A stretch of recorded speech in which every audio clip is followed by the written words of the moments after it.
ਸਤਿ ਸ਼੍ਰੀ ਅਕਾਲ ਜੀ ਸਾਰਿਆਂ ਨੂੰ। ਸਵਾਗਤ ਹੈ ਜੀ ਸਾਰੇ ਵੀਰਾਂ ਦਾ ਅੱਜ ਦੀ ਆਪਣੀ ਇੱਕ ਹੋਰ ਵੀਡੀਓ ਵਿੱਚ। ਅੱਜ ਦੀ ਵੀਡੀਓ ਵਿੱਚ ਆਪਾਂ ਤੁਹਾਡੇ ਲਈ ਲੈ ਕੇ ਆਏ ਕੰਬਾਈਨਾਂ ਦੇ ਮਾਡਲ। ਦੇਖ ਸਕਦੇ ਹੋ ਤੁਸੀਂ।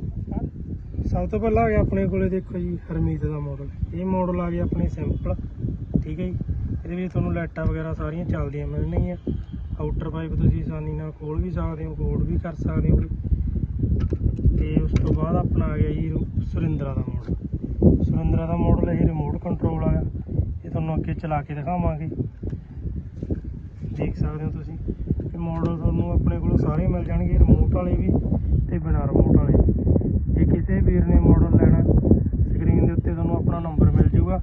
ਉਸ ਨੰਬਰ 'ਤੇ ਆਪਣੇ ਨਾਲ ਕੰਟੈਕਟ ਕਰ ਸਕਦੇ ਹੋ, ਚਾਹੇ WhatsApp 'ਤੇ ਮੈਸੇਜ ਕਰ ਸਕਦੇ ਹੋ ਜਾਂ ਤੁਸੀਂ ਡਾਇਰੈਕਟ ਕਾਲ ਕਰ ਸਕਦੇ ਹੋ। ਮਾਡਲ ਤੁਹਾਨੂੰ ਸਾਰੀਆਂ A to Z ਕੰਬਾਈਨਾਂ ਦੇ ਮਿਲ ਜਾਣਗੇ।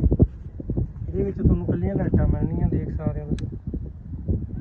ਇਹਦੇ ਵਿੱਚ ਤੁਹਾਨੂੰ ਲਾਈਟਾਂ ਮਿਲ ਜਾਣਗੀਆਂ। ਬਾਕੀ ਸ਼ੇਡਾਂ ਵਗੈਰਾ ਦੇ ਡਿਜ਼ਾਈਨ ਦੀ ਗੱਲ ਕਰੀਏ, ਟੂਲ ਬਾਕਸ ਵਗੈਰਾ ਸਾਰਾ ਸੇਮ ਹੋਊਗਾ। ਪੂਛ ਵਗੈਰਾ ਦੇ ਡਿਜ਼ਾਈਨ ਜਿਹੜੀ ਕੰਬਾਈਨ ਦਾ ਤੁਹਾਡਾ ਆਰਡਰ ਹੋਊਗਾ ਉਸੇ ਤਰ੍ਹਾਂ ਦਾ ਡਿਜ਼ਾਈਨ ਹੋਊਗਾ। ਇੱਥੇ ਤੁਹਾਨੂੰ ਹੁੱਕ ਮਿਲ ਜੂਗੀ ਟਰਾਲਾ ਲਾਉਣ ਵਾਸਤੇ, ਠੀਕ ਹੈ ਜੀ। ਬਾਕੀ ਤੁਸੀਂ ਦੇਖ ਸਕਦੇ ਹੋ, ਅੱਗੇ ਤੋਂ ਦੇਖ ਸਕਦੇ ਹੋ ਤੁਹਾਨੂੰ 2 ਲਾਈਟਾਂ ਬੰਪਰ 'ਚ ਮਿਲਣਗੀਆਂ ਤੇ 2 ਲਾਈਟਾਂ ਹੀ ਪੂਛ 'ਚ ਮਿਲ ਜਾਣਗੀਆਂ।